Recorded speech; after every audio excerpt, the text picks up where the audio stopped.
भारतीय इतिहास में जब भगत सिंह, राजगुरु और सुखदेव की बात की जाती है तो न्यायाधीश जस्टिस आगा हैदर की भी बात की जाती है।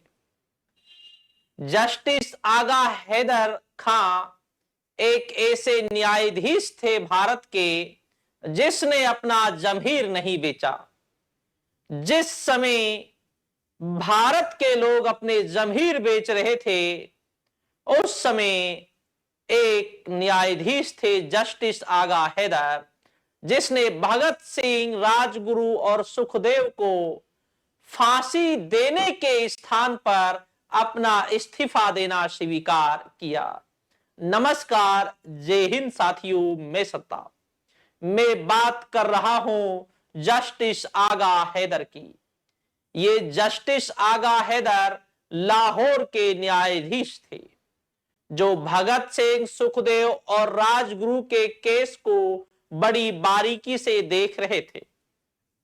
उस समय सरकारी वकील थे नारायण शर्मा और भगत सिंह, राजगुरु और सुखदेव के वकील थे आशफ अली, जो अरुणा आशफ अली के पति थे।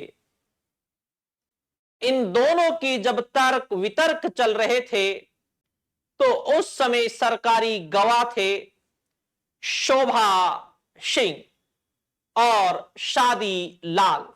ये सरकारी गवाह थे जो चंद रुपए के लालच में आकर अंग्रेजों के साथ मिल गए और उनके लिए इन्होंने गवाही दी रुपए के लालच में। लेकिन अंग्रेजों ने शादी लाल और शोभा सिंह को सर की उपाधि देकर सम्मानित भी किया और दिल्ली में एक स्कूल का नाम भी इनके नाम के आधार पर रखा गया था। लेकिन इनका जो अंत होता है वो बहुत बुरा होता है। जब शादी लाल की जब मृत्यु हुई थी तो गांव वालों ने और आसपास के बाजार के लोगों ने इन्हें कफन देने से इनकार कर दिया था। फिर शादी लाल के लिए जो कफन लाया गया था वो दिल्ली से लाया गया था। शादी लाल के परिवार के जो सदस्य हैं आज भी दिल्ली में रह रहे हैं और बताया जाता है कि इनका शराब और चीनी का बड़ा कारोबार है। तो हम बात कर रहे हैं भगत सिंह, सुखदेव और राजगुरु की बात कर रहे हैं।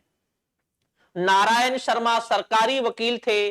आशफ अली जो थे वो भगत सिंह, राजगुरु और सुखदेव की ओर से लड़ रहे थे और न्यायाधीश थे जस्टिस आगा हैदर, जो बड़ी बारीकी से इस केस को देख रहे थे। और जस्टिस आगा हैदर इस निष्कर्ष पर पहुंचा था कि भगत सिंह, राजगुरु और सुखदेव की जो अपराध उन्होंने किया है उस अपराध में फांसी की सजा नहीं है, क्योंकि मुख्यतः इन्होंने दिल्ली असेंबली पर 8 अप्रैल 1929 ईस्वी में बम फेंका था और उस समय दिल्ली असेंबली नहीं चल रही थी, तो ये अपराध फांसी लायक नहीं था। लेकिन जस्टिस आगा हैदर पर सरकार के द्वारा ये बार बार ये दबाव डाला जा रहा था कि आप इन्हें फांसी की सजा दे। अब जस्टिस आगा हैदर के पास दो ही ऑप्शन थे, या तो वो फांसी की सजा पर हस्ताक्षर कर दे या अपना इस्तीफा देना स्वीकार कर ले। उस समय जस्टिस आगा हैदर खान ने फांसी के स्थान पर अपना इस्तीफा देना स्वीकार किया और आज ही के दिन 23 मार्च 1931 ईस्वी को भगत सिंह, राजगुरु और सुखदेव को फांसी की सजा दी गई और फांसी के फंदे पर लटकाया गया। लेकिन उसमें एक नाम है जस्टिस आगा हैदर का, जिसने अपना जमीर नहीं बेचा और फांसी पर हस्ताक्षर उन्होंने नहीं किए थे।